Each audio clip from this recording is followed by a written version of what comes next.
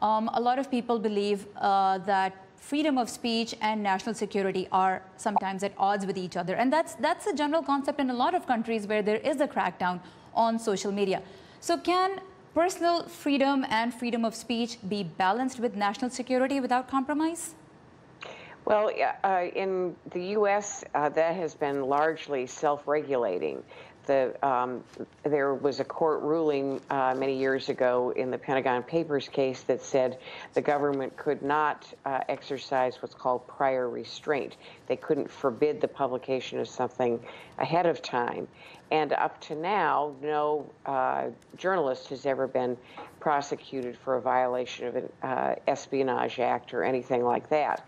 So American journalists have had a lot of leeway, but they also have had to exercise self-restraint, where they will make decisions about whether or not to report a story publicly if they've been told that it might interfere with national security.